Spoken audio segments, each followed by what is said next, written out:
ফিলিস্তিনের মুসলমানদের উপর দীর্ঘ সময় ধরে এক নির্মম হত্যাযজ্ঞ চালিয়ে যাচ্ছে ইসরায়েলের সন্ত্রাসীরা।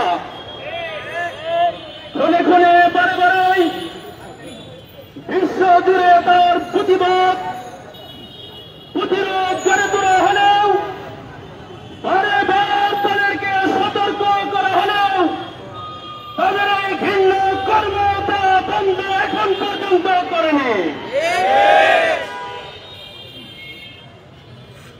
আল্লাহ রাব্বুল আলামিন তাআলা পবিত্র কালামে হাকিমে বলেছেন, ওয়া লাকুম লা তুকাতিলুনা ফী সাবিলিল্লাহি ওয়াল মুস্তাদাফিনা মিনার রিজাল ওয়ান নিসাই ওয়াল উইলদান আল্লাযীনা ইয়াকুলুনা রাব্বানা আখরিজনা মিন হাযিহিল ক্বরিয়াতি যালিমি আহলিহা ওয়াজআল লানা মিন লাদুনকা ওয়ালিয়্যা ওয়াজআল লানা মিন লাদুনকা নাসীরা।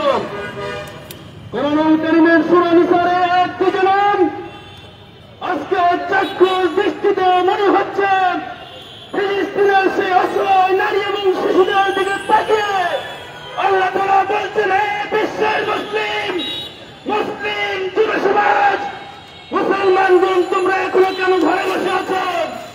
তোমরা তোমাদের প্রতিবাদের কণ্ঠস্বর জেগে তোলো, প্রতিবাদ করো, তোমরা জিহাদে নামিয়ে পড়ো ফিলিস্তিনের মুসলমানদের রক্ষা করার জন্য। ইসলামী ছাত্র শিবির দীর্ঘ সময় ধরে আয়োজন করছেন। গাজায় শিশু, নারী, বৃদ্ধ আজকেও নিরাপদ নয়। প্রতিদিন নির্বিচারে ধর্ষণ, ঘরবাড়ি ধ্বংস, মানুষের উপর হামলা, হাসপাতাল, শিক্ষা প্রতিষ্ঠান, সকল স্থাপনার উপর হামলা চালিয়ে ইসরায়েল মানবতা বিরোধী অপরাধ করেই চলেছে।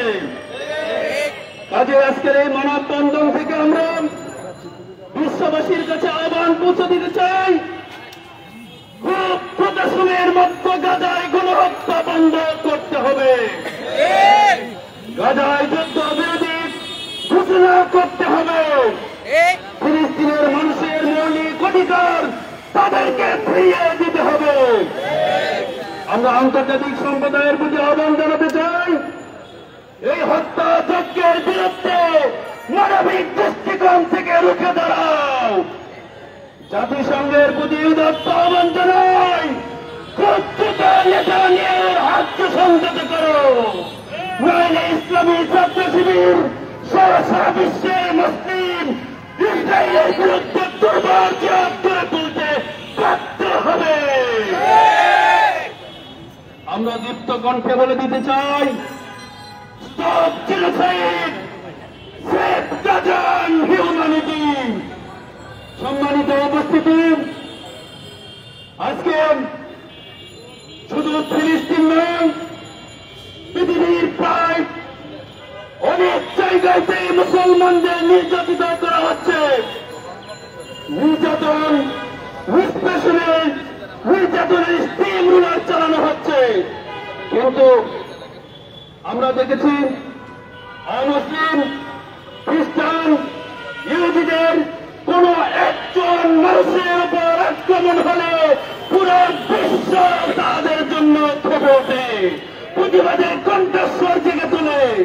কিন্তু মুসলমানদের প্রিয় ভূমি, আমাদের সেই পবিত্র বাইতুল মুকদ্দাস, জেরুজালেম দীর্ঘ সময় ধরে অবৈধ দখলদার ইসরায়েল দখল করে রেখেছে এবং মুসলমানদের উপর অকাতরে হত্যাযজ্ঞ চালিয়ে যাচ্ছে।